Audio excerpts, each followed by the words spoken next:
현대인의 생명을 위협하는 대표적인 질환, 암.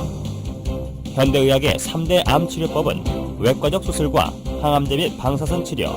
하지만 말기암인 경우 암 완치는 고작 20%. 첨단 현대의학도 암을 불치병으로 남겨놓은 상황인데 현대의학이 풀지 못하고 있는 불치병들, 그 해법을 면역력 강화에서 찾고자 하는 시도들이 새롭게 관심을 모으고 있다.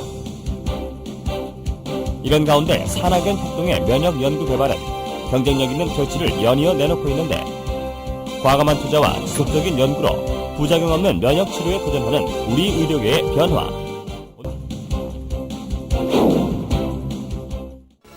천연 생약제에서 추출한 성분으로 만든 항암 기능성 식품이 국내에서 처음으로 개발돼서 이르면 이달 안에 시판될 예정입니다. 조용호 기자가 전합니다.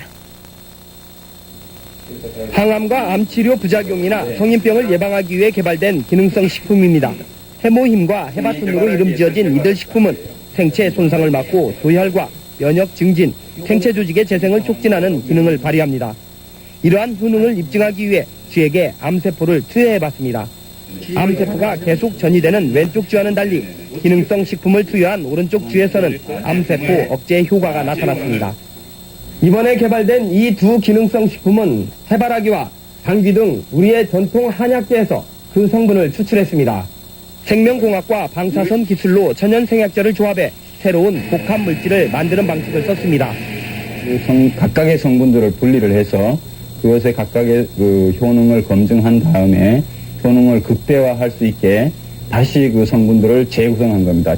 종전의 천연생리 활성물질은 항암 효능에 한계가 있고 독성까지 강했습니다. 하지만 이번에 개발된 항암 기능성 식품은 여러 성분을 조합해 효능을 높이고 독성은 없앴습니다. 이들 항암 기능성 식품은 원자력 병원 등에서의 임상시험과 병행해 이번 달 안에 시판될 예정입니다. KBS 뉴스 조용호입니다. 환자의 면역력을 탁월하게 높여주는 새로운 생약 복합제가 국내 연구진에 의해 개발됐습니다. 임상시험 결과 백혈구 회복을 높여주고 암치료 부작용도 크게 없애주는 것으로 나타났습니다. 최성원 기자가 소개합니다. 생약을 섞어서 만든 해모임이란 생약 물질입니다. 원자력 연구소는 천연 생약제 30여 종을 집중 분석한 끝에 당귀와 천궁, 백작약 등을 재합성해 이 생약 물질을 만들었습니다. 이들 생약제에는 면역을 활성화시키고 조혈 장애를 없애는 황산화물이 있는데 연구팀은 이 성분들을 재구성하는 방법으로 면역 증강 물질을 개발했습니다. 원자력 병원에서 임상 시험을 한 결과 새 생약 물질은 암 환자들의 면역력을 크게 높이는 것으로 나타났습니다. 유방암과 자궁암 환자 각각 12명에게 새 생약 물질을 복용시켰더니 모두 회복 속도가 60% 정도 빨라졌습니다. 특히 이 생약 복합제는 암 치료에 따른 염증이나 구토 같은 부작용을 크게 줄일 수 있는 것으로 나타났습니다.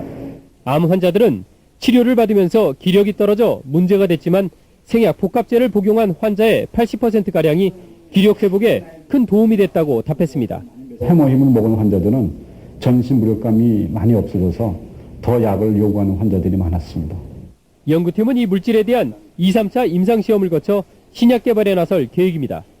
KBS 뉴스 최성원입니다. 한국원자력연구소가 정부 출연 연구기관으로서는 처음으로 기술 출자를 통한 벤처기업을 설립했습니다. 이번 투자는 금전이 아닌 기술 투자에서 연구기관 벤처 창업의 새로운 모델로 평가받고 있습니다. 대전에서 이정우 기자가 보도합니다. 천연 생약 복합 조성물인 해모임입니다. 한국원자력연구소가 중장기 연구개발 사업으로 개발한 이 생약 복합제는 동물 실험과 암 환자 임상 실험에서 효능이 입증되고 있습니다. 이 물질은 임상 실험 결과 면역세포 회복 증진과 염증 등의 부작용 억제 효과가 뛰어나고 방사성 치료에 의한 암 발생 억제 효과도 60% 이상 높은 것으로 확인됐습니다.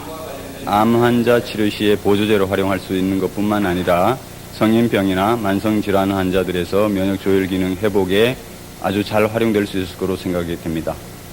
이 연구 성과물이 기술 출자 형태로 산업체에 이전돼 벤처기업으로 다시 태어났습니다.